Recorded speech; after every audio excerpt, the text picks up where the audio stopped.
Halo Sobat Infinity, kembali lagi di podcast Himpunan Mahasiswa Jurusan Teknik Informatika. Dengan saya Deva akan memandu ataupun menemani kalian selama beberapa menit ke depan dalam segmen Waktu Infinity Berbincang. Nah, di sini kita sudah bersama Koordinator Prodi Ilmu Komputer, yaitu Bapak Agung Gede Yudi Paramarta, selaku Koordinator Prodi Ilmu Komputer. Jadi sebelum itu, gimana kabarnya Pak hari ini?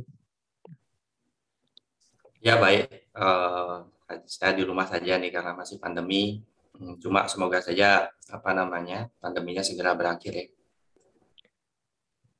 Oke, jadi semoga cepat kita bisa bertemu di kampus untuk belajar bareng-bareng. Jadi untuk hari ini kesibukannya apa Pak di rumah terutama hari libur nih Pak? Apa sih kegiatan Bapak biasanya? Kalau sekarang sih sebenarnya sedang mempersiapkan akreditasi program studi ya. Jadi ya cukup sibuk sebenarnya. Jadi malah kalau kita pandemi malah lebih sibuk kalau saya nilai daripada kalau tidak pandemi. Kalau sebagai dosen gitu. Cuma saya kira kalau kesibukan yang lain yang masih tetap seperti biasa, jadi mengadministrasi program studi, lalu mengajar, melakukan penelitian dan pengabdian. Jadi kesibukan kalau tadi kampus seperti itu aja. Nah kan kalau kehidupan pribadi ya seperti biasa saja sih. Jadi melakukan rutinitas di rumah dan ya tidak banyak kerjaan kalau seperti itu, saya kira. Oke, baik. Terima kasih Pak.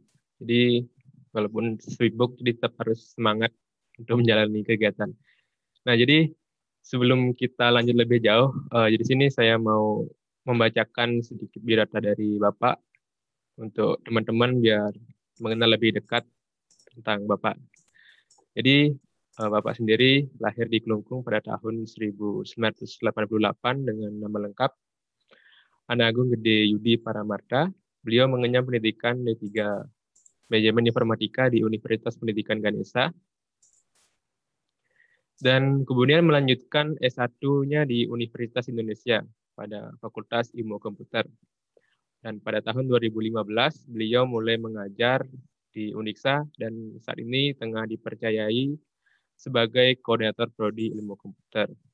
Selain sebagai tenaga pengajar, Bapak juga memiliki pengalaman di dunia industri sebagai programmer dan analis sistem. Pengalaman tersebut beliau dapatkan diantaranya pada PT Angkasa Pura I dan PT Astra Internasional dan PT Transportasi Gas Indonesia. Jadi itu barusan merupakan biodata singkat dari Pak Yudi selaku Koor Prodi Ilmu Komputer. Jadi sebelum kita lanjut ke topik pembahasan terkait Prodi, saya mau nanya sedikit Pak. Boleh mungkin Bapak ceritakan sedikit pengalaman Bapak selama bekerja di industri IT. Mungkin dari teman-teman pasti ada yang berminat ataupun bercita-cita bekerja di industri IT seperti Bapak. Bisa diceritakan Pak? Oke, jadi bekerja di industri IT sebenarnya menurut saya adalah sesuatu yang sangat menarik ya. Hanya saja membutuhkan dedikasi yang cukup tinggi karena di situ pada saat kita di IT biasanya waktu itu sangat ketat. Lalu disiplin kita juga harus benar-benar kita pegang seperti itu. Jadi pengalaman saya secara profesional sebenarnya dulu saya sebelumnya saya pernah bekerja di Bali. Jadi setelah saya tamat dari D3 Manajemen Informatika Uniksa, saya bekerja sebagai programmer di beberapa project. Jadi mungkin bukan di suatu perusahaan, tetapi ada beberapa project secara mandiri yang saya kerjakan. Tetapi setelah itu saya bekerja atau melanjutkan S1 Sistem Informasi di Universitas Indonesia. Nah, waktu itu saya dapat kesempatan ke Jakarta.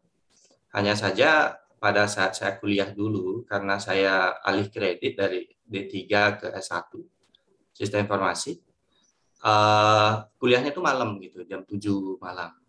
Nah, sehingga saya bingung nih, dari pagi sampai sore saya ngapain gitu.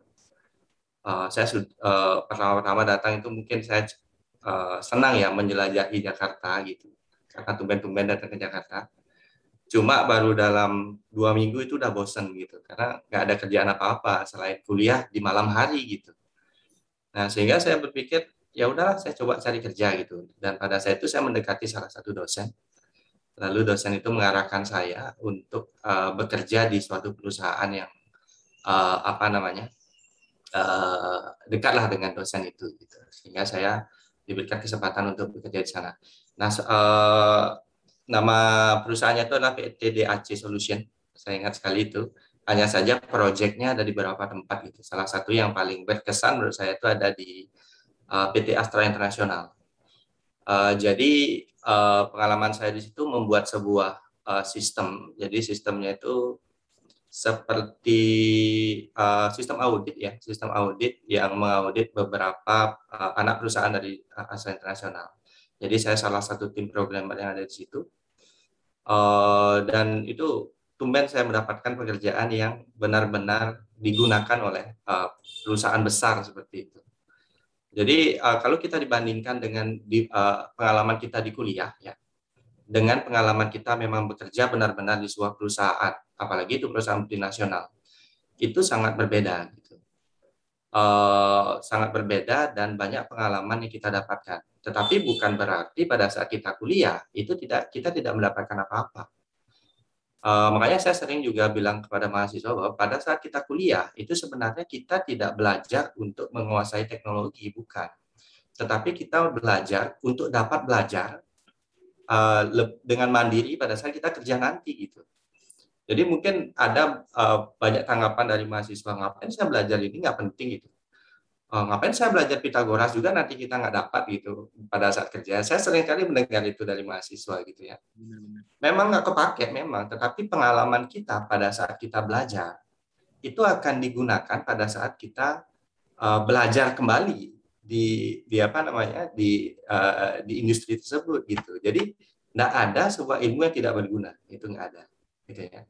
Nah di situ jadi saya terbangun pada saat saya bekerja di industri tersebut bahwa apa pengalaman saya di kuliah gitu ya, itu meskipun tidak sepenuhnya saya dapatkan dan akan saya gunakan di industri, tapi saya memiliki pengalaman untuk dapat belajar dan beradaptasi dengan cepat seperti itu. Ya, jadi kalau pesan saya sih sebenarnya kalian pada saat nanti di kuliah ya, sekarang kalian masih kuliah gitu, lakukan tanggung jawab kalian dengan baik sebagai mahasiswa. Tetapi jangan lupa bahwa teknologi itu berkembang dengan sangat cepat gitu, sehingga kalian harus mengembangkan diri kalian sendiri. Jangan cuma kalau di kuliah, kalau saya lihat di kuliah kan kalau kita belajar bahasa pemrograman paling yang diajarin C++ gitu ya. Itu pertama biasanya, lalu di OOP kita belajar Java gitu ya. Lalu umpamanya programan web, tadi kita belajar beberapa framework dan langsung mungkin di machine learning kita belajarin Python sedikit gitu ya. Tetapi di luar itu sebenarnya sangat banyak teknologi yang harus kita ikuti gitu ya. Dan saya kira pengalaman kerja itulah dari pengalaman kerjalah saya mendapatkan pengalaman tersebut gitu, sehingga saya bisa ngasih tahu mahasiswa bahwa kamu nggak boleh belajar hanya di kampus saja, kamu harus keluar gitu ya. Saya kira itu kalau dari pengalaman. Lalu biasanya selama itu jadi saya dari pagi, karena tahulah di Jakarta itu macet ya, dari jam 6 pagi saya udah berangkat ke kantor, lalu jam 8 harus sampai, lalu saya pulangnya jam 5 sore. Dan dari jam 5 sore itu juga macet lagi gitu, sehingga jam 6 saya baru sampai di kampus dan makan sama teman-teman gitu ya. Jam 7 saya mulai kuliah lagi. Jadi itu yang dilakukan pada saat dulu kerja gitu ya. Lalu di S2 saya juga dapat beberapa pengalaman, hanya saja di S2 karena kuliahnya pagi lagi. Saya meneliti di UI, jadi sebagai tim peneliti situ, lalu ada beberapa proyek kembali gitu ya. Jadi memang tidak di suatu perusahaan tertentu, tetapi mendapatkan proyek yang dikerjakan secara mandiri. Mungkin itu pengalaman kerja saya selama di industri. Oke, jadi sangat banyak sih pengalaman Bapak yang sudah diceritakan gitu. Jadi awalnya karena bosan dan gabut gitu, jadi nyari kerja. Iya benar gabut, nggak ada kerjaan apa-apa gitu. Oke. Jadi untuk mahasiswa semuanya, jadi karena untuk belajar itu tidak hanya berpatokan sama kuliah gitu.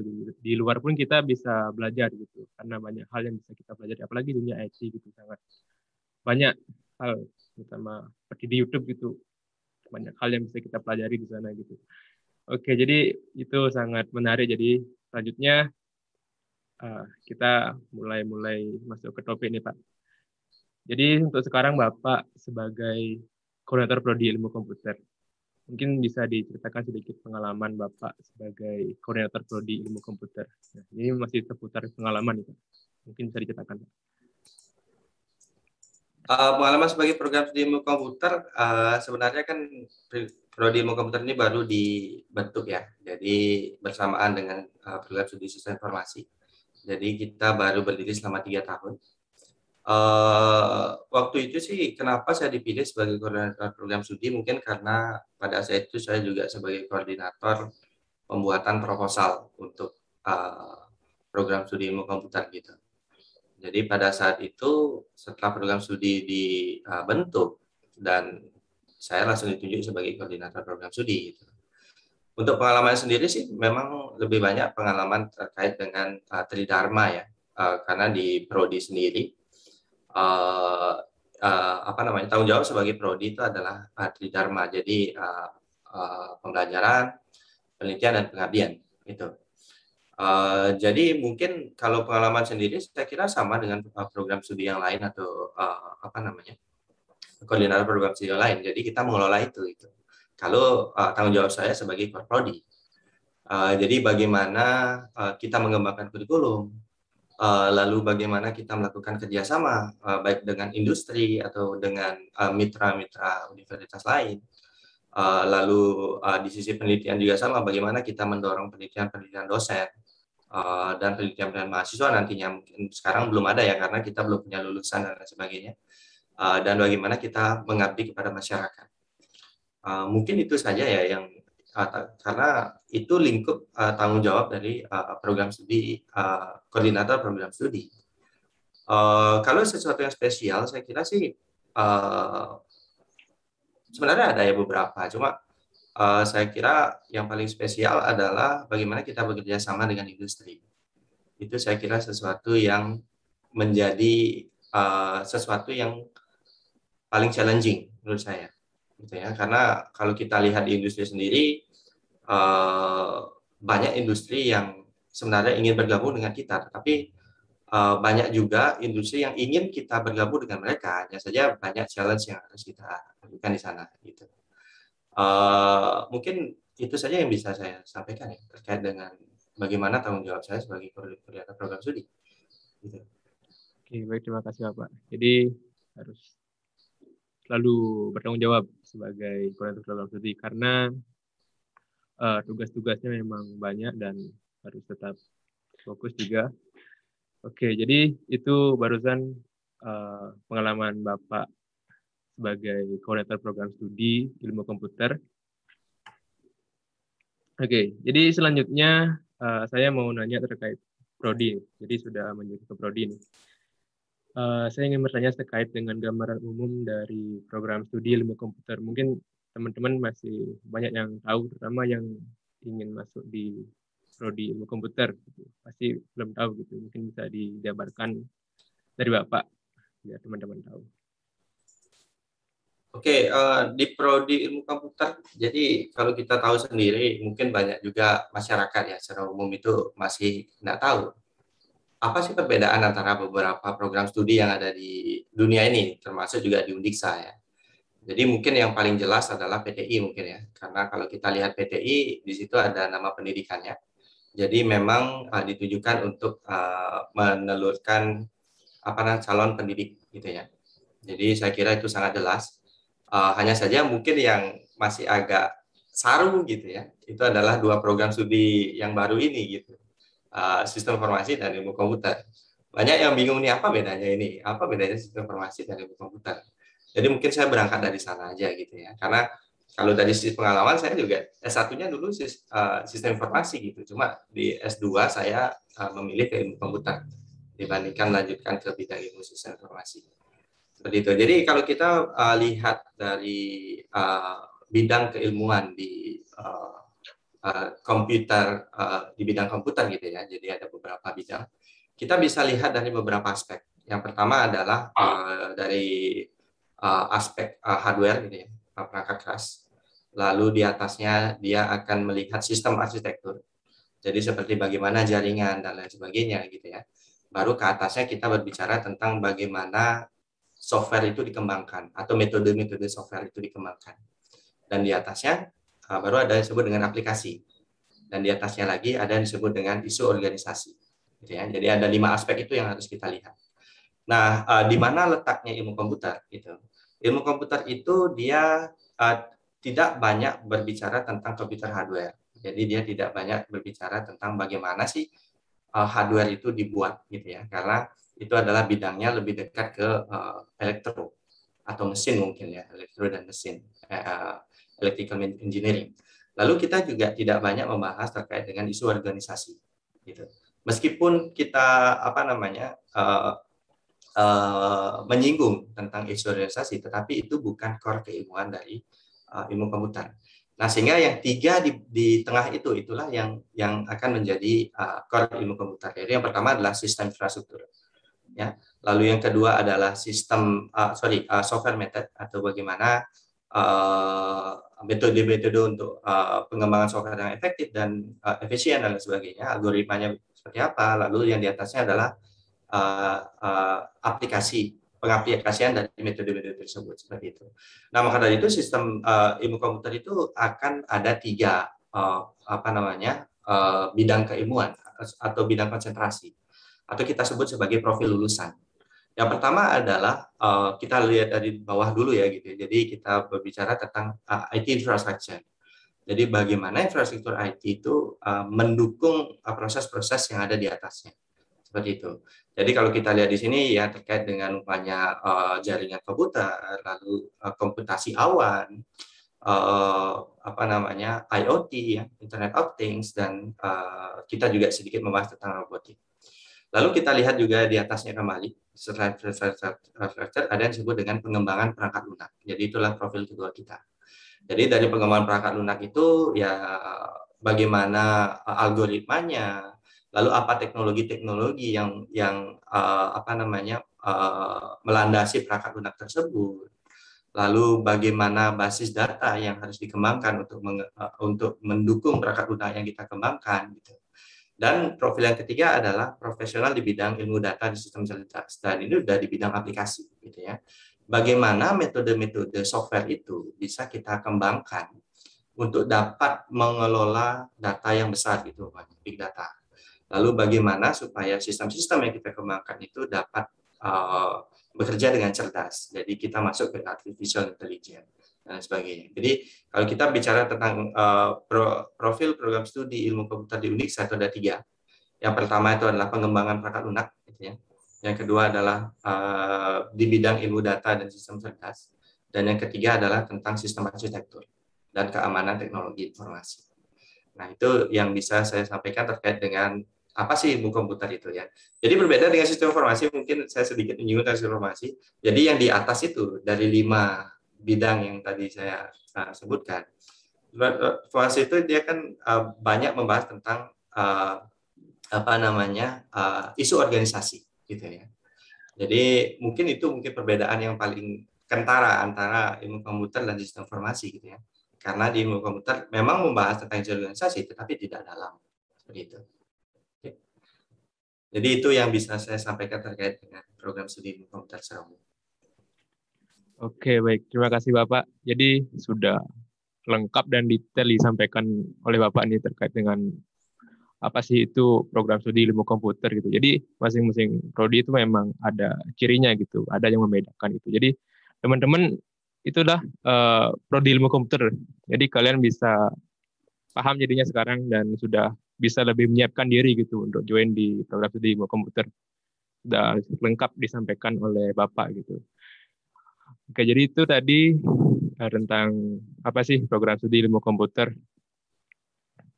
Nah, ini selanjutnya saya ingin bertanya terkait profil lulusan. Jadi mirip-mirip yang mungkin sudah ada disinggung barusan oleh Bapak. Bagaimana sih profil lulusan ilmu dari prodi ilmu komputer? Mungkin bisa disampaikan Bapak. Ya, dari 3 kategori yang saya sebutkan tadi barusan ya, jadi infrastruktur, software method, dan application, kita menelurkan 3 profil lulusan. Yang pertama itu adalah pengembang perangkat lunak. Jadi bagaimana metode-metode untuk mengembangkan sebuah perangkat lunak, mulai dari algoritmanya hingga perangkat lunak itu dapat digunakan. Kita sebut sebagai software testing dan deployment, gitu ya. Jadi di situ mungkin kalau kita lihat dari mata kuliah yang akan muncul itu ya, ya terkait dengan web development, lalu mobile application development, mungkin juga kita membutuhkan tentang teknologi-teknologi kreatif seperti umpamanya VR, AR development, dan di situ juga pasti ada software testing, lalu software management, dan algoritma, seperti itu ya. Dan yang profil yang kedua itu terkait dengan ilmu data dan sistem cerdas.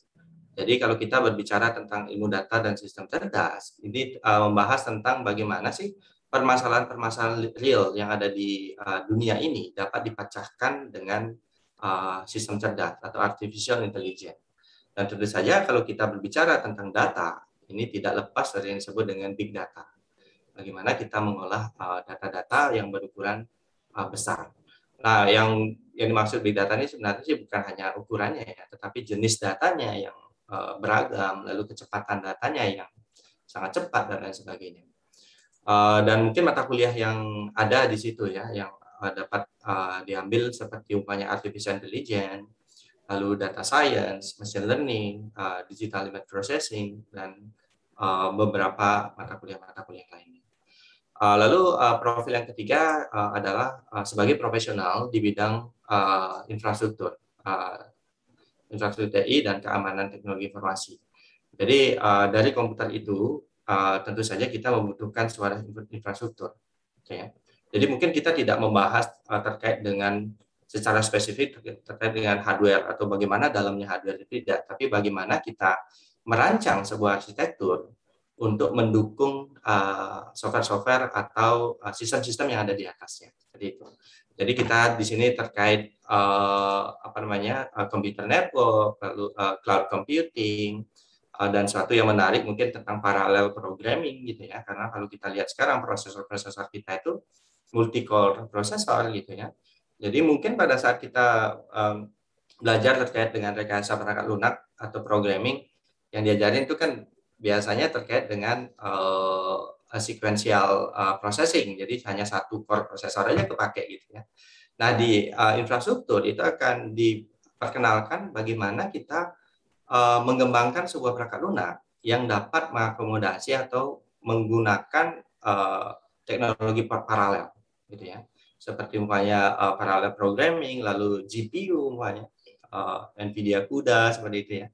Itu kan menggunakan konsep-konsep parallel programming.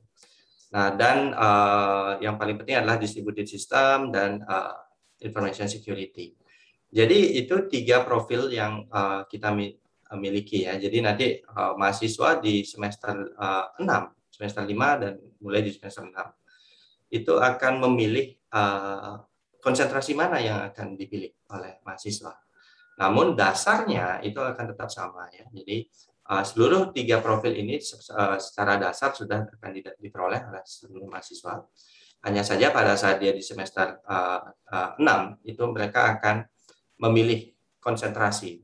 Jadi yang dimaksud konsentrasi ini adalah mereka akan lebih spesifik ke bidang profil yang mana gitu. Meskipun sebenarnya ketiganya ini sudah dapatkan, hanya saja dia akan lebih ke spesifik di bidang konsentrasi tersebut. Jadi itu profil lulusan dari program studi ilmu komputer. Oke, terima kasih Bapak. Jadi itu dia tadi profil lulusan dari prodi ilmu komputer itu ada 3 gitu. Jadi teman-teman ataupun mahasiswa yang masih kuliah di program studi ilmu komputer mungkin bisa dari sekarang gitu mempersiapkan diri. Nanti kita mau lulus tuh mau jadi apa gitu. Kan sudah dijabarkan dengan lengkap oleh Bapak itu barusan. Jadi bisa mempersiapkan diri dari sekarang. Itu pun juga ilmu baru bagi saya juga, ataupun mahasiswa yang lain gitu. Oke, jadi itu barusan profil lulusan dari ilmu komputer. Jadi selanjutnya saya mau nanya terkait alasan kenapa sih kita harus bergabung ataupun berkuliah di program studi ilmu komputer gitu. Mungkin bisa diberikan alasannya Pak, kenapa kita harus join di ilmu komputer gitu. Yang paling simpel jawabannya adalah kalau kalian suka komputer, ya masuk di program studi ilmu komputer. Seperti itu aja. Paling Oke, ya simpel. benar. Ya, tetapi lebih spesifik lagi ya kita lihat profil lulusan kita ya. Jadi kalau kita lihat sendiri, banyak orang yang berpikir bahwa di ilmu komputer itu belajar tentang desain gitu umpamanya. Ya, bukan web design seperti video editing dan lain sebagainya. Nah, kadang-kadang banyak yang berpikir bahwa itu ilmu komputer gitu ya. Tapi itu bukan ilmu komputer gitu. Kalau umpamanya memang mencari seperti itu, mungkin saya jelaskan dari sekarang aja gitu ya, karena saya lihat ada beberapa mahasiswa yang menganggap seperti itu gitu, dan mereka beranggapan bahwa saya salah jurusan.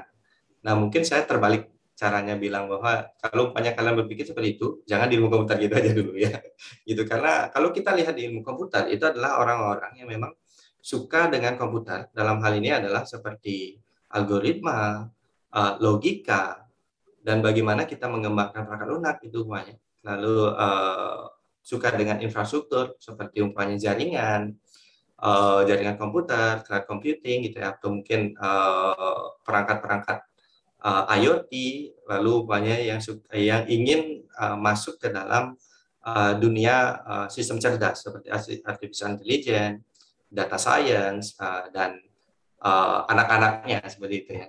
Nah, seperti itu. Jadi, kalau kita berbicara tentang ilmu komputer, itu sebenarnya orang-orang yang suka dengan konsep komputasi, logika, matematika, lalu algoritma, yang itu sangat penting menurut saya.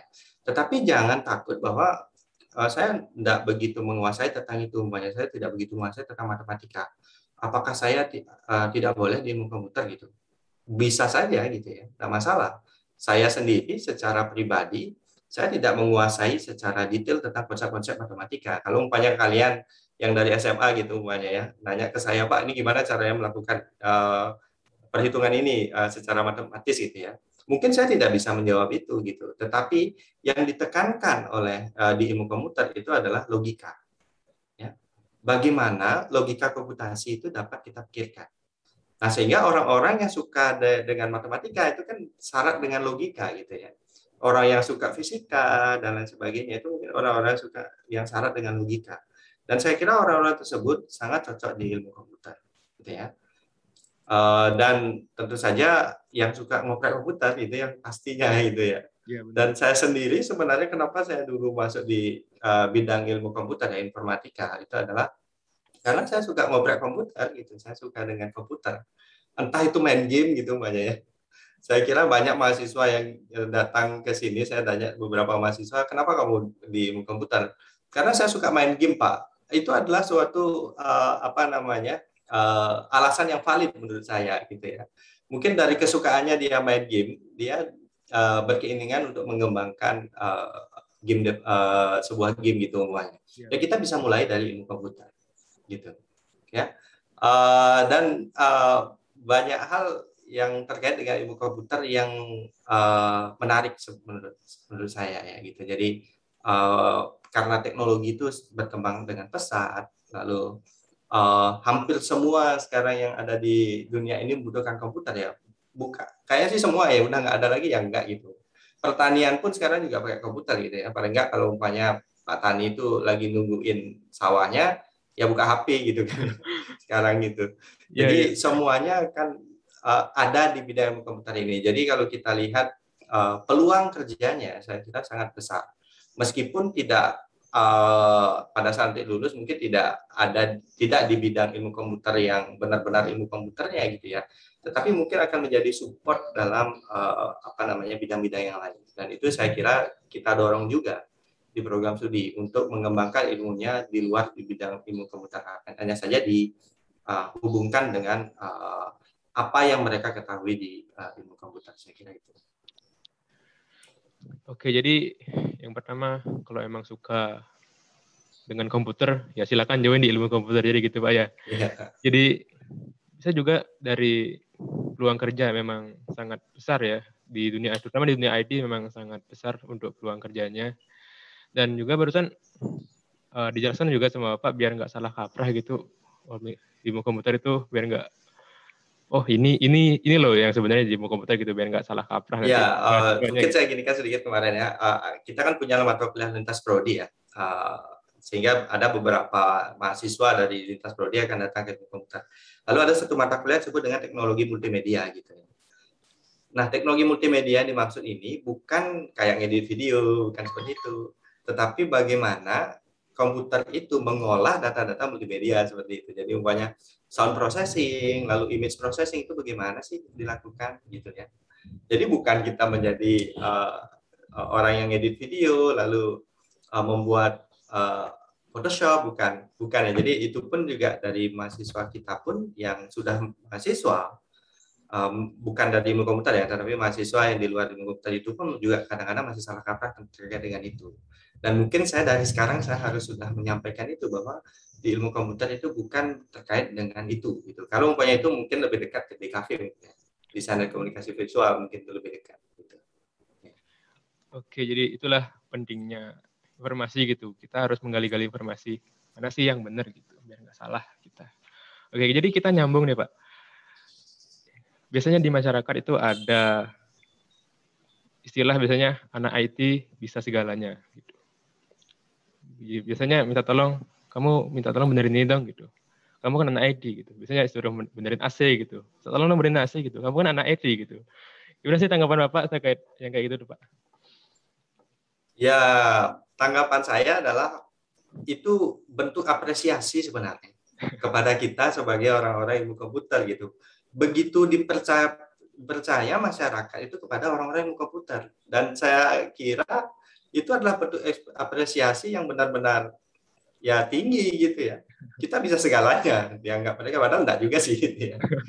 Ya, ya jadi kalau tanggapan saya adalah ya biarkan saja. Tetapi kita sebagai orang ilmu komputer kita harus berpikir bahwa memang ada masalah-masalah tertentu yang bisa kita selesaikan dengan ilmu komputer, gitu ya.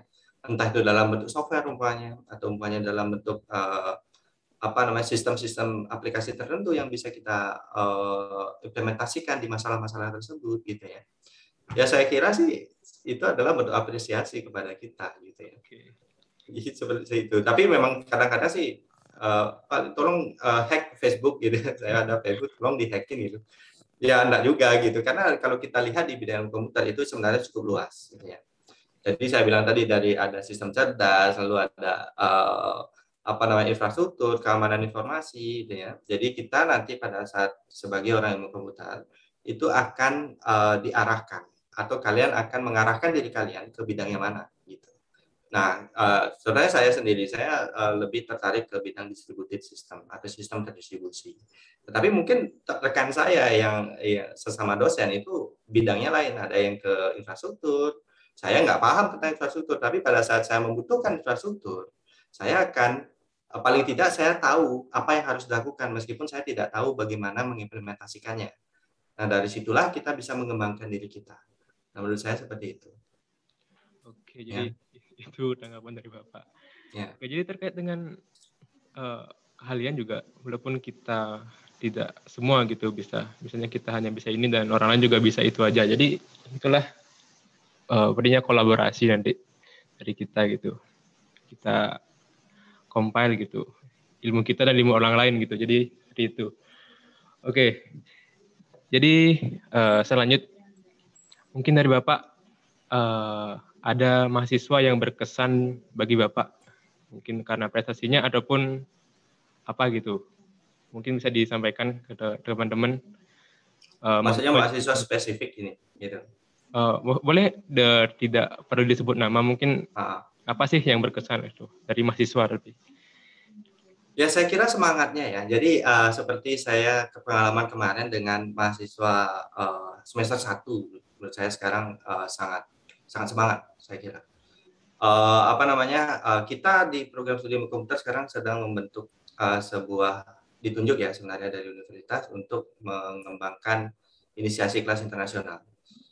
Jadi ada beberapa mahasiswa yang saya kira diberi kesempatan untuk dapat bergabung di kelas tersebut. Jadi ini seperti kelas khusus lah, seperti itu. Hanya saja kalau sistem pembelajarannya masih sama, materi-materi yang disampaikan juga sama, hanya saja yang berbeda itu adalah menggunakan pengantar berbahasa Inggris, itu saja. Secara fasilitas nggak ada yang beda, hanya saja apa namanya, itu yang ada gitu ya. Dan pada saat informasi itu disebarkan, seluruh mahasiswa yang dipilih itu mengikuti seluruh proses seleksi, lalu terpilihlah 25 orang gitu ya. Dari nilai TOEFL-nya sebenarnya kalau yang saya lihat itu tidak sebaik apa mungkin program studi seperti bahasa Inggris gitu ya, lalu banyak kedokteran mungkin agak berbeda gitu ya. Hanya saja saya lihat dari semangatnya gitu. Mereka tuh semangat untuk berdedikasi atau benar-benar ingin menggunakan bahasa Inggris dalam perkuliahan tersebut. Meskipun saya lihat juga dosen-dosen juga masih terbata-bata gitu ya. Saya sendiri juga masih juga terbata-bata gitu. Mahasiswa apalagi seperti itu ya, banyak juga yang terbata-bata. Hanya saja dari semangat mereka, mereka berusaha untuk mengeluarkan kemampuannya untuk mau menggunakan bahasa Inggris gitu umpamanya. Dan saya kira itu ada sesuatu yang sangat apa namanya, yang sangat saya apresiasi dari mahasiswa bahwa program-program yang ada di universitas itu dijalankan dengan baik ini. Meskipun memang ada beberapa mahasiswa yang bilang, Pak, saya kurang paham kalau dengan bahasa Inggris, bisa nggak digunakan bahasa Indonesia? Itu umpamanya. Itu sesuatu yang fine-fine saja gitu ya. Itu sesuatu yang proses belajar kita memang seperti itu. Tapi saya kira itu sesuatu yang menarik gitu ya. Lalu ada beberapa mahasiswa juga yang memang benar-benar semangat terkait dengan kegiatan-kegiatan apa namanya seperti Merdeka Belajar, ya. Lalu kegiatan-kegiatan yang terkait dengan magang, perlombaan gitu ya. Itu juga saya kira banyak yang ikut. Ada beberapa orang yang kami sudah sangat percaya gitu. Kami sudah sangat percaya sehingga apapun yang ada itu biasanya mereka dulu yang akan kami panggil gitu ya. Meskipun tidak menutup kemungkinan untuk seluruh mahasiswa dapat berkontribusi atau berpartisipasi di sana. Gitu. Ya, saya kira itu. Oke, jadi hal yang barusan itu semangat mahasiswa gitu. Jadi mahasiswa itu semangat untuk mencoba, semangat untuk belajar gitu. Jadi kalau misalnya kita nggak bisa, kalau nggak dicoba kan nggak bakalan bisa. Jadi gitu. Saya sering bilang sama mahasiswa gini, kalau nggak mulai sekarang, kapan kalian mulai? Kapan kalian bisa? Gitu ya. Ada mungkin ada yang bilang, Pak, saya kan nggak bisa. Jadi saya nggak mau sekarang gitu. Ya kembali lagi gitu. Kalau kamu tidak mulai sekarang, kapan kamu mulai dan kapan kamu akan bisa gitu ya. Iya. Jadi mungkin itu yang harus kita tanamkan kepada mahasiswa-mahasiswa kita gitu. Kita mulai aja dulu meskipun kacau gitu. Ya ini masih proses belajar gitu. Saya kira nggak masalah. Gitu. Iya benar. Memang di awal itu ya memang harus Besar, kita ya. mulai dari awal gitu. Harus mulai dari yang jelek baru kita mau ke bagus gitu. Nggak mungkin kan kalau misalnya baru mulai langsung bagus enggak. Sekarang gitu. Oke, jadi itu mungkin sedikit pesan juga dari Bapak. Nah, jadi kita masuk ke sesi terakhir nih, Pak. Mungkin Bapak bisa memberikan saran ataupun kata-kata penyemangat untuk mahasiswa ataupun calon mahasiswa yang saat ini ingin bergabung ataupun sedang berkuliah di program studi ilmu komputer. Ya, jadi saya kira sebagai mahasiswa ya mungkin secara umum sebagai mahasiswa itu kita harus punya dedikasi sebenarnya pada program yang akan kalian jalankan selama 4 tahun di sini, gitu ya. Jadi dalam yang saya maksud sebagai dedikasi itu adalah pertama disiplin, gitu ya. Disiplin menjalankan seluruh proses pembelajaran yang ada di universitas. Lalu yang kedua itu adalah tepat waktu, ya mungkin itu masih terkait dengan disiplin. Cuma saya biasanya saya lepas antara disiplin dengan tepat waktu gitu ya. Kalau umpamanya jam 8 ya jam 8 gitu ya. Kalau umpamanya jam 7 ya jam 7 gitu. Kita harus tepat waktu meskipun umpamanya kalian umpamanya terlambat dan lain sebagainya, paling tidak kasih tahu umpamanya gitu ya. Saya akan terlambat, berapa lama kalian terlambatnya gitu ya. Umpamanya 15 menit, ya bilang 12 menit terlambatnya gitu. Jangan saya terlambat 1 jam baru datang gitu ya, itu nggak terlambat lagi, nggak datang namanya gitu ya. Jadi itu yang paling penting. Lalu mendedikasikan diri kalian pada apa namanya, kalau kita lihat di ilmu komputer itu pada teknologi. Saya sering bilang pada mahasiswa bahwa kamu baru bangun itu, yang kamu pegang itu adalah teknologi. Benar nggak gitu ya? Pastinya kalian baru bangun itu yang kalian pegang adalah HP kan. Saya pun juga seperti itu gitu. Tapi yang perlu kalian pikirkan bahwa kalian sebagai seorang ilmu komputer nantinya itu adalah bagaimana kita memanfaatkan teknologi itu dengan baik gitu, dengan efektif, dengan efisien. Jadi jangan digunakan bahwa HP itu, saya contohkan HP aja, itu sebagai sarana hiburan saja gitu. Tetapi sebenarnya HP itu juga bisa digunakan untuk pengembangan diri gitu. Jadi contohnya dari apa namanya banyak teknologi yang bisa kita coba implementasikan di HP kita gitu, banyak di komputer kita. Kita mencari informasi-informasi yang baik melalui gadget kita gitu, cara-cara paling simpel. Jadi jangan sampai kita terlena dengan teknologi itu, ya. Tetapi kita manfaatkan teknologi dengan sebaik mungkin dan seefektif mungkin dan seefisien mungkin, gitu ya. Jadi kalau banyak kalian tanya apa sih ada di HP saya nggak mahal kok sebenarnya, nggak mahal. Jadi 4 jutaan, tapi isinya bermacam-macam ada di situ gitu ya. Mulai dari game gitu ya, sosial media, lalu mungkin banyak eksperimen-eksperimen yang saya lakukan di gadget saya seperti itu. Dan saya berharap kita nanti sebagai seorang ilmu komputer untuk melakukan hal tersebut. Dan satu lagi adalah kita juga harus berpikir bahwa di teknologi itu selalu berkembang, tidak pernah selesai, dan kita selalu akan ditinggalkan oleh teknologi. Maka dari itu jangan hanya terpaku di perkuliahan saja, gitu. Nggak bisa kalian mengikuti teknologi jika kalian hanya di perkuliahan saja. Jangan berpikir bahwa kita udah ngajarin bahasa pemrograman satu gitu ya, kalian sudah menguasai itu gitu. Ya tapi yang lainnya bagaimana? Kita belajar ke 100, tapi di dunia ini ada 100 gitu. Ya. Lalu kita sekarang belajar tentang HP gitu ya. HP yang kalian pegang 1, tetapi yang lain ada 100 gitu. Ya, bagaimana kita bisa merespon itu kalau kita tidak keluar dari program studi ini. Saya kasarnya saya bilang seperti itu ya. Kalau kalian tidak belajar keluar dari program studi ini. Dan satu lagi bahwa di ilmu komputer itu tidak lepas dari bidang-bidang yang lain. Itu tidak bisa lepas dari bidang-bidang lain. Sehingga kalian juga harus mulai membuka diri, belajar untuk mengembangkan diri kalian di bidang yang lain. Meskipun tidak secara berdedikasi sekali kalian di bidang itu gitu ya, tetapi paling tidak kalian terbuka untuk mendapatkan informasi-informasi baru, ilmu-ilmu baru dan lain sebagainya. Ya, jadi di kuliah itu tidak cukup gitu. Kita sebagai di ruang komputer di kuliah itu sangat tidak cukup. Kenapa? Karena teknologi itu berkembang sangat pesat. Ya. Seperti itu. Mungkin itu pesan yang bisa saya sampaikan. Jadi yang paling penting itu adalah dedikasi kalian dan disiplin, gitu ya, dan membuka diri untuk bidang-bidang yang lain. Dan tentu saja di bidang ilmu komputer juga, gitu ya. Kalian harus mencari informasi-informasi dan menggunakan teknologi dengan efektif dan efisien. Saya kira itu.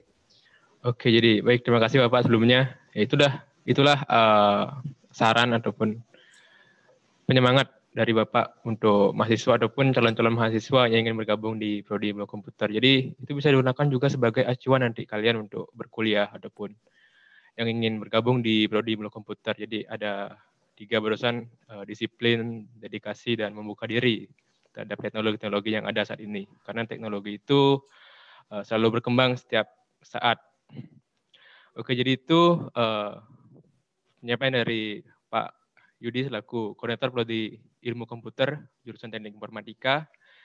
Jadi sudah lumayan kita berbincang. Jadi selanjutnya kita akan masuk ke penutup. Jadi terima kasih saya ucapkan kepada Bapak karena sudah menyempatkan waktunya untuk hadir sebagai narasumber gitu, di episode pengenalan program studi bagian ketiga, yaitu program studi ilmu komputer. Baik, terima kasih Bapak. Yang selanjutnya bagi Sobat Infinity semua yang masih penasaran kira-kira apa yang akan kita bahas di episode berikutnya, biar nggak penasaran, bisa langsung subscribe channel YouTube HMJ Teknik Informatika ataupun follow Instagram kami di HMJ Teknik Informatika untuk mengetahui informasi-informasi terupdate seputar jurusan Teknik Informatika. Adapun juga podcast ini bisa didengar melalui Spotify. Jadi akhir kata saya ucapkan mohon maaf kepada Bapak ataupun para pendengar apabila saya ada kesalahan ataupun kata yang kurang berkenan dalam membawakan podcast ini. Sekali lagi terima kasih kepada Bapak saya ucapkan dan Sobat Infinity sekalian yang masih setia mendengarkan podcast ini sampai detik ini. Jadi seperti biasa, sebelum kita mengakhiri perbincangan kita sebagai penutup podcast, jadi kita harus jargon dulu. Di jargonnya TI Go Teknologi. Jadi kita sama-sama Pak. 1, 2, 3. TI Go Teknologi. Go Teknologi. Oke. Jadi saya Deva pamit undur diri, sampai jumpa di episode berikutnya. Untuk Bapak terima kasih. Baik, terima kasih semua panitia juga dan adik-adik dan masyarakat umum yang sudah ini. Terima kasih semuanya.